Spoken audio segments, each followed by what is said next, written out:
Hello students, आप सब कैसे हो। जैसा कि आप सभी को पता है कि हम बहुत सारे एग्जेम्प्टेड इनकम के 8 पार्ट कर चुके हैं, जिसमें हमने काफ़ी सारी एग्जेम्प्टेड इनकम को डिस्कस कर लिया है।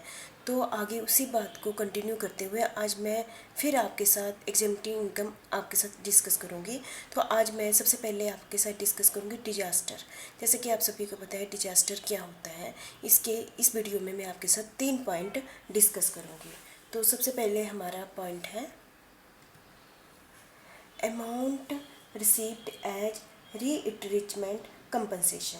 जैसा कि आप सभी को पता है कि बहुत सारी इंडस्ट्रीज़ होती हैं, उन्होंने लेबर रखी होती है, एम्प्लाई रखी होती हैं, लेकिन कई बारी ऐसी सिचुएशन आ जाती है कि उन्होंने उन एम्प्लाई को रिप्लेस करना होता है, नए एम्प्लाई रखने होते हैं, या फिर उनके पास सरप्लस एम्प्लाई हो गए हैं तो उन्होंने उनको निकाल देना है। ठीक है, काफ़ी सारे रीज़न हो सकते हैं।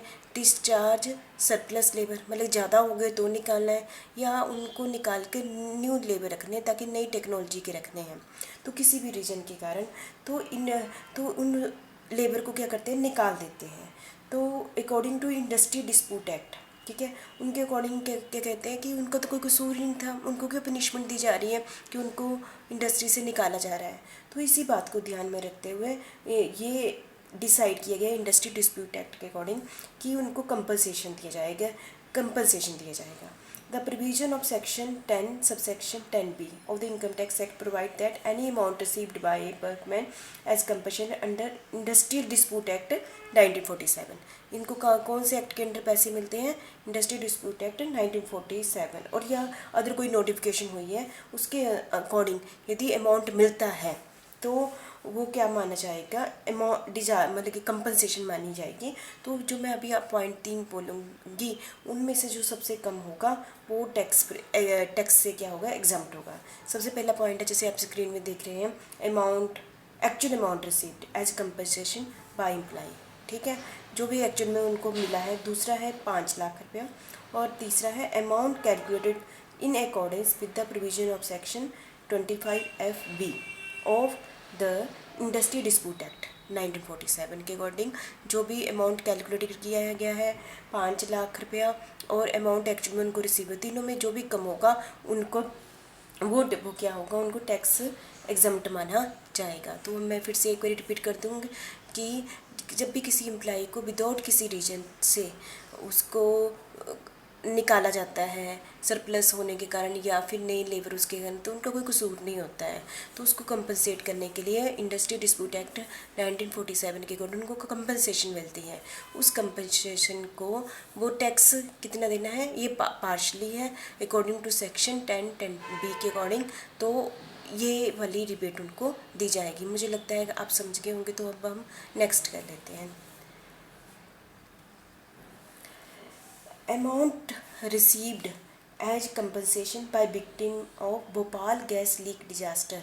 ठीक है, भोपाल गैस आप सभी को पता है कि हुआ था, लीक हुआ था, उसमें हज़ारों लोगों की क्या हो गई थी, डेथ हो गई थी। ये कौन से सेक्शन के अंडर है? Section 10(10)BB। ठीक है, इसमें बहुत ज़्यादा काफ़ी सालों तक मतलब कि विक्टिम उसको प्रॉब्लम होती रही। अकॉर्डिंग टू दिस लोग काफ़ी मर गए थे। आपको पता है कि 3 डिकेड तक के कारण लोगों को काफ़ी प्रॉब्लम आती रही।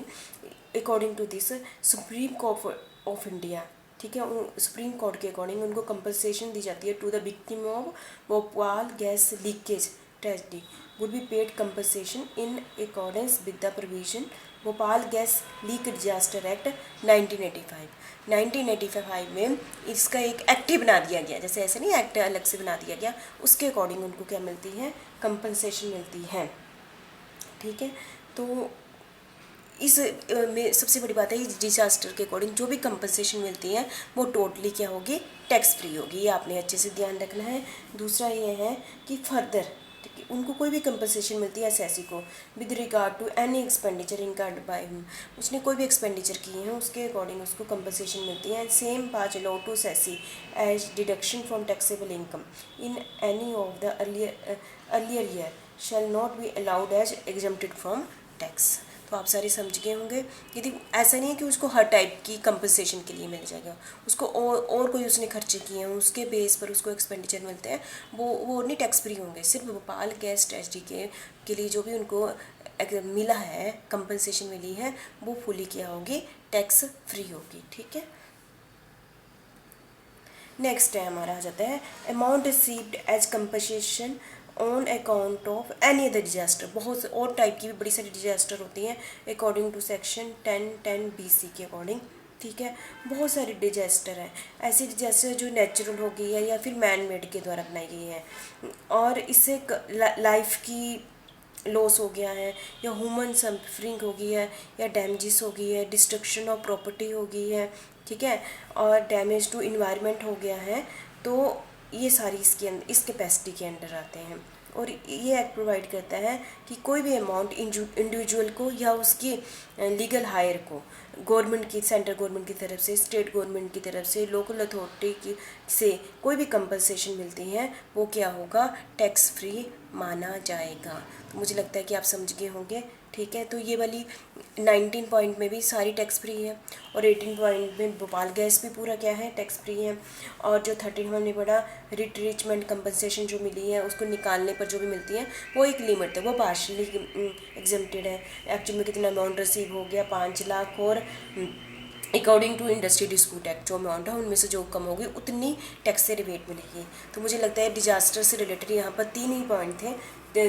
पहला था 10(10)(b), दूसरा था 10(10)(b) और थर्ड था 10(10)(b)(c). तो मुझे लगता है कि अब तीनों पॉइंट आपने अच्छे ढंग से सुन लिए होंगे और समझ लिए होंगे। ठीक है। Thank you very much.